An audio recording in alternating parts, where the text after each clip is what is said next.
Good morning all of you. आज हम लोग आप पार्ट 2 तक पढ़ लिए आप लोग, है ना। आज पार्ट 3 क्वेश्चन नंबर 7 से पढ़ेंगे। अध्याय 2 एक चर वाले रैखिक समीकरण।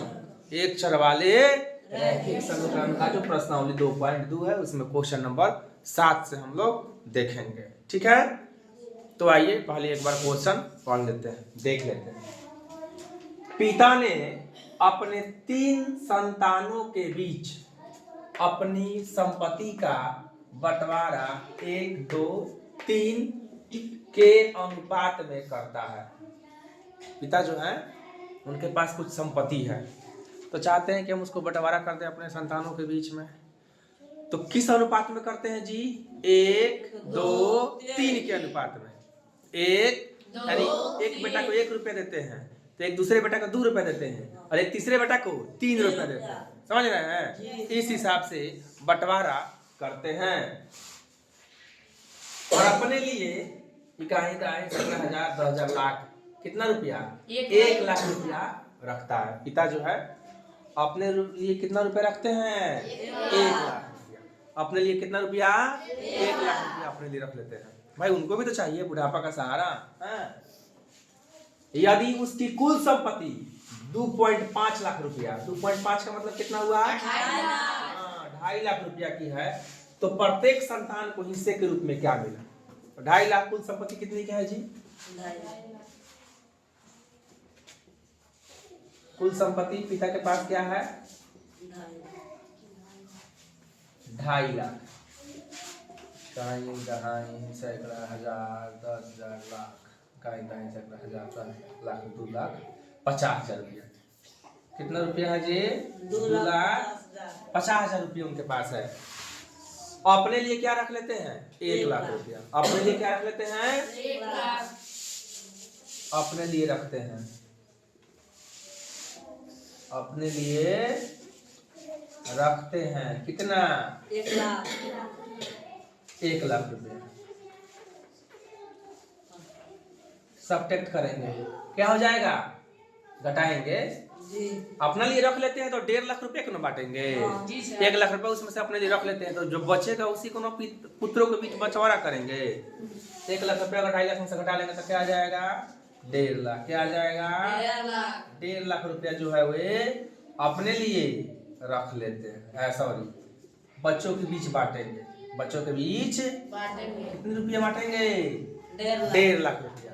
क्यों? क्योंकि 1 लाख रुपया जो है यह तो अपने लिए रख लेते हैं जी, तब 1.5 लाख रुपया उसी को बांटेंगे, उसी को बांटेंगे। कितना अनुपात में? 1, 2, 3। एक दिन आपको बताया था जब भी अनुपात वाला बात आए ना तो उसमें x का अनुपात मानते हैं, बताए थे जी सर।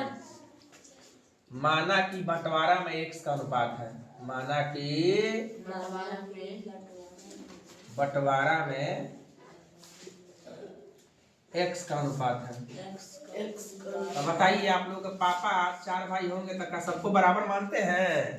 मानते हैं, बराबर मान लेते हैं, लेकिन संपत्ति का बंटवारा हो सकता है कि वह बराबर नहीं करे। तो माना कि बंटवारा में x का अनुपात है। पहले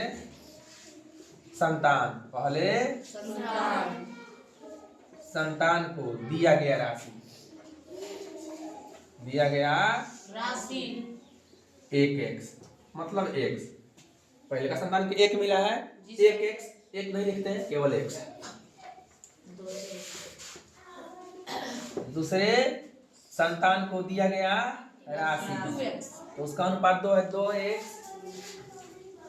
तीसरे संतान को दिया गया राशि कितना हो गया? 3x। अब तीनों का पैसा मिला के कितना रुपए के बराबर है? 1.5 लाख के बराबर। 1.5 लाख के बराबर। यहाँ दिखाई दे रहा है ना, देखो तो। अब आप क्या करेंगे जी? x प्लस 2x और प्लस 3x, सब मिला के कितना रुपए के बराबर है? 1.5 लाख के बराबर। 3, 2, 5, 1, 6x।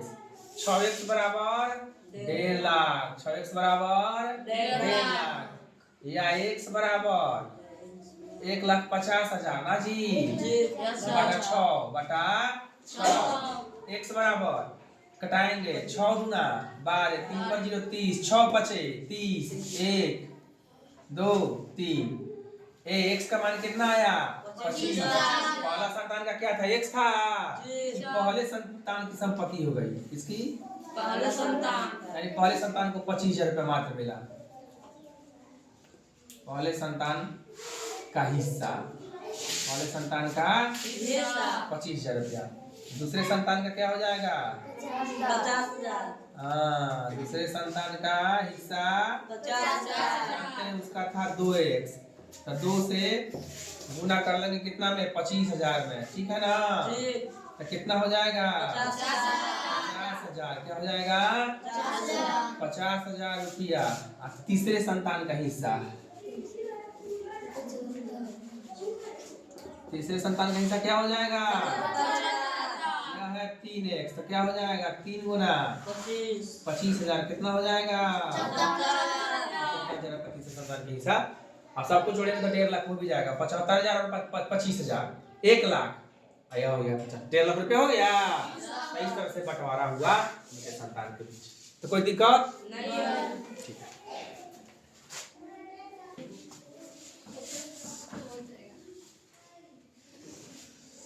नेक्स्ट क्वेश्चन है 11 के लगातार 3 गुणजों का योग 231 है। गुणज का मतलब क्या समझते हैं, पहाड़ा पढ़े हैं ना 11 के 11 11 22, कोई पहाड़ा पढ़ते हैं ना वो सब गुणज होता है। सब क्या होता है, अच्छा बताइए पहाड़ा 11 दहा के 110 पे ही खत्म हो जाता है, आधु दहा के 20 पे ही खत्म हो जाता है, नहीं। वो 10 तक तो पढ़ाया जाता है कि चलिए हमारी जिंदगी में वहां के चीजों का काम आता है तो सीख लेते हैं वहां का। 2 दहा के 20, 2 11वां 22, 2 12वां 24, 2 13वां 26, पहाड़ा का कोई अंत नहीं, तो गुणज है। क्या है जी, गुणज है। तो वैसे ही 11 के पहाड़ा में के 3 लगातार है और उसको जोड़ने के बाद कितना जा रहा है 231। वो 11 का पहाड़ा का ही है, यानी 11 का गुणज है और लगातार है, और उसको जोड़ते हैं तो कितना आता है 231। आपको तीनों संख्या को बताना है कि पहला गुणज क्या है, दूसरा गुणज क्या है, तीसरा गुणज क्या है, नहीं पता है। चलिए हल करते हैं। पहले पहला गुणज मानेंगे, माना कि पहला गुणज बराबर क्या मान लेंगे x। पहला गुणज क्या मान लेंगे, तो दूसरा गुणज क्या हो जाएगा 2x। नहीं, दूसरा गुणज हो जाएगा x प्लस 11। x प्लस 11 के पहाड़ा में क्या है ना, पहला अगर x मान लिए तो दूसरा उससे 11 बड़ा होगा। ऐसे 11 के 11 11 दूना 22 11 33, तो 11 से 22 11 बड़ा है, 22 से 33 11 बड़ा है। जोड़ जोड़ के भी हम पढ़ा लिख सकते हैं, नहीं लिख सकते हैं, लिख सकते हैं। तो पहला गुणज अगर हमारा x हो गया तो दूसरा गुणज क्या हो जाएगा x प्लस 11, x प्लस 11। तीसरा गुणज 22। हाँ, तीसरा गुणज 22, x में 22 जोड़ देंगे तो तीसरा गुणज निकल जाएगा, ठीक है। अब प्रश्न कह रहा है कि तीनों गुणज को जोड़ते हैं। योग का मतलब क्या, जोड़ ना जी। पहला गुणज जोड़, दूसरा गुणज जोड़, तीसरा गुणज बराबर कितना है 231। चलिए इसको अब हम समीकरण बन गया, सोल्व कर लेते हैं। x और x, 2x और 1x, कितना x हो गया 11 22, क्या हो गया 33, बराबर क्या हो गया 231, या 3x बराबर 231 प्लस 33 इधर आके माइनस 33, या 3x बराबर 231 में से 33 जाएगा तो 11 में से 3 गया 8 बचा 2, 12 में से 3 गया 9, 198, या x बराबर 198 बटा 3, 3 6 18, 3 6 18 कट गया। x का मान क्या आया, x का मान क्या आया सर जी, x क्या माने थे, पहला गुणज क्या माने थे, पहला गुणज ही हो गया। कौन गुणज हो गया? x का मान जब 66 आया तो ये पहला गुणज हो गया। पहला गुणज 66। दूसरा गुणज क्या है? x plus 11। x का मान क्या है? 66 प्लस 11 कितना हो गया? 77। और तीसरा गुणज क्या है बाबू? तीसरा गुणज है x प्लस 22। तो x का मान क्या है? x का मान 66 प्लस 22 क्या हो गया? 88। ये पहला गुणज हो गया या दूसरा गुणज हो गया और या तीसरा गुणज हो गया। और अगर तीनों को जोड़ेंगे ना 66 और 77 और 88, देखो सब लगातार है। 66 में 11 जोड़ेंगे तो 77 और 77 में 11 जोड़ेंगे तो 88। देख रहे हैं? अब तीनों लगातार है, तीनों को जोड़ेंगे ना तो 231 हो जाएगा। देख लीजिए 8 7 15 6 21 के एक हाथ में 2 6 2 8 7 15 8 23 आ गया 231। तो यह भी 11 के पहाड़ा का है, ये भी 11 के पहाड़ा का है, ये भी 11 के पहाड़ा का है और तीनों लगातार है। जोड़ने के बाद 231 यही चीज पूछा गया था जी। अगला क्वेश्चन है क्वेश्चन नंबर 9। संकुल संसाधन केंद्र मध्य विद्यालय फरना, मतलब एक संसाधन केंद्र है मध्य विद्यालय, सीधे समझिए कि एक विद्यालय है। ठीक है। आयोजित बाल मेले में, बाल मेला में क्या होता है? कुछ प्रतिभागी भाग लेते हैं अलग अलग खेल में या फिर गणित के खेल में, पहेली के खेल में। तो प्रत्येक छात्र को 2 कलम, प्रत्येक विजेता छात्र को, विजेता मतलब जो खिलाड़ी जीत गए उनको कितना कलम दिया गया? 2। याद रखिए विजेता खिलाड़ी को कितना कलम? 2। किसको? विजेता। एवं विजेता को छोड़कर शेष प्रतिभागियों को 1 कलम दिया गया। शेष जो प्रतिभागी थे उसको कितना दिया गया? 1 कलम। जो जीत गया उसे 2 कलम और जो नहीं जीता, जो विजेता नहीं बना, उसको भी 1 कलम दिया गया। ठीक है। यदि 100 छात्रों के बीच कुल मिलाकर कितने प्रतिभागी भाग लिए थे? 100। कितने खिलाड़ी भाग लिए थे? 100। हाँ 100 खिलाड़ियों के बीच कितना कलम बांटा गया? 120। तो आपको बताना है कि विजेताओं की संख्या कितनी है, यानी कितने छात्र विजयी हो गए उस खेल में, उस प्रतियोगिता में। ठीक है।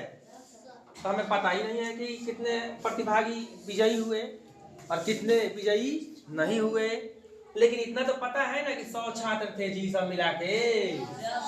कितने छात्र थे? 100। तो माना कि विजेता प्रतिभागियों की संख्या, विजेता प्रतिभागियों की संख्या बराबर x की संख्या बराबर। मान लीजिए जो इसमें विजेता हुए इस प्रतियोगिता में उसकी संख्या कितनी थी? तो शेष प्रतिभागियों की संख्या, शेष प्रतिभागियों की, शेष प्रतिभागियों की तो 100 छात्र सब मिला के थे, एक विजेता हुआ उसको घटा देंगे तो बाकी शेष ना बचेगा जी। बाकी क्या बचेगा? शेष। अब सुनिए प्रश्न से, जो जीता है उसकी संख्या कितनी है? 1। विजेता प्रतिभागियों की संख्या कितनी है? 1। उस प्रत्येक को जीते हुए को यानी विजेता प्रतिभागियों को कितना कलम दिया गया? 2 से गुना कर देंगे। जो शेष प्रतिभागी बच गए थे वह कितना थे? 100 माइनस 1। 100 माइनस इनको कितना कलम दिया गया? 1 कलम दिया गया। और 100 मिला कितना कलम था? 120। जो विजेता प्रतिभागी है उनकी संख्या कितनी है? 1।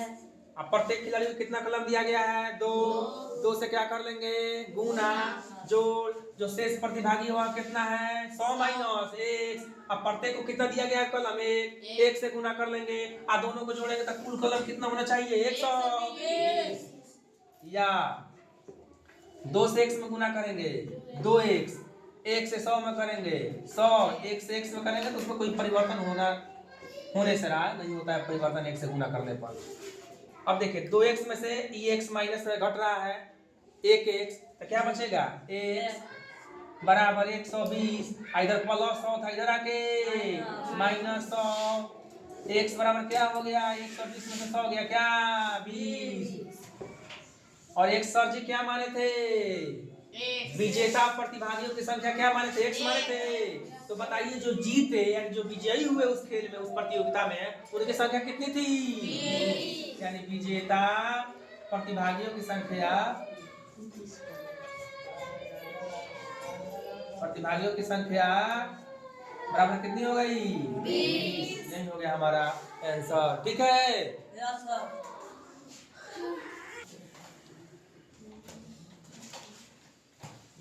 रवि के पिता की वर्तमान उम्र रवि के वर्तमान उम्र के तिगुने से 5 वर्ष अधिक है। देखिए रवि के पिता, एक लड़का है, उसके पिता की जो वर्तमान आयु वो अभी, ठीक है, वह रवि के उम्र के तिगुने से 5 वर्ष अधिक है। जितना साल का रवि हो रहा है ना, उसके पापा का उम्र उसके उम्र के तिगुने से 5 साल अधिक। मतलब रवि की उम्र में 3 से गुना करके 5 जोड़ दीजिएगा तो किसका उम्र निकल जाएगा, पापा जी का उम्र निकल जाएगा। समझ रहे हैं। जैसे ही मानिए कि आपके पापा जी का उम्र आपके उम्र के 3 गुना से 5 वर्ष अधिक है, यानी जितना साल का आप हैं उसमें 3 से गुना कर दीजिए, आप 5 जोड़ दीजिए तो किसका उम्र हो जाएगा, आपके पापा का। इस तरह का क्वेश्चन है। ठीक है, 5 वर्ष बाद उनकी उम्रों का जोड़, अगर 5 साल बाद की बात करेंगे और दोनों की उम्र को जोड़ देंगे, रवि की उम्र को उनके पापा जी की उम्र को, तो कितना साल हो जाएगा, 47 साल। तो दोनों की वर्तमान उम्र ज्ञात कीजिए कि रवि कितने साल के हैं। माना कि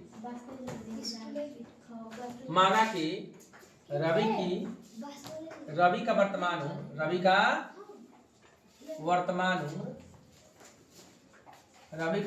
उम्र बराबर कितना वर्ष, 100 वर्ष। रवि का वर्तमान उम्र कितना वर्ष, 100 वर्ष। तो पिता का वर्तमान उम्र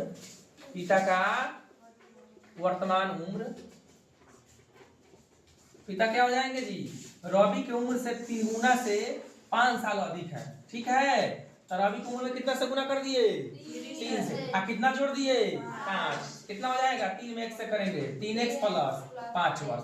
यह रवि की वर्तमान आयु है। अब कह रहा है 5 वर्ष बाद प्रश्न से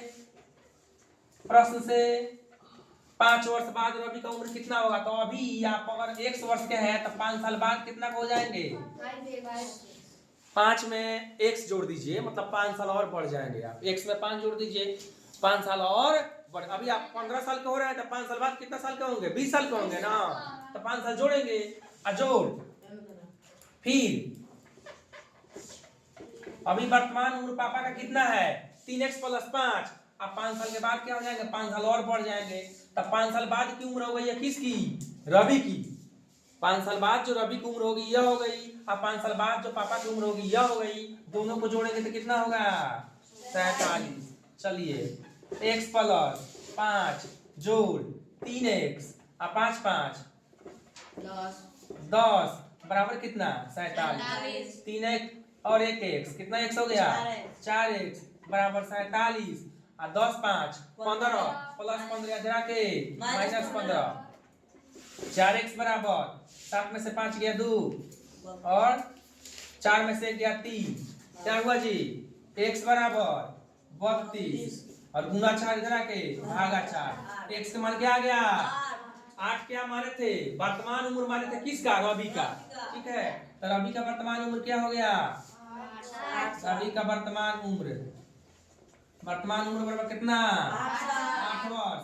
अब पिता का वर्तमान उम्र, वर्तमान उम्र पिता का क्या माने थे, 3x प्लस 5। यह ना था जी, 3 से गुना करने पर 5 साल, इसके उम्र का 3 गुना से 5 साल अधिक है। तो 3x प्लस 5 क्या हो जाएगा, 3 गुना 8 प्लस 5, 8 से का 24 5 29, 8 से का 24 है, 5 जोड़ेंगे कितना वर्ष हो गया, यानी पिता का वर्तमान आयु हो गया 29 वर्ष और पुत्र का हो गया वर्तमान आयु रवि का 8 वर्ष। ठीक है जी।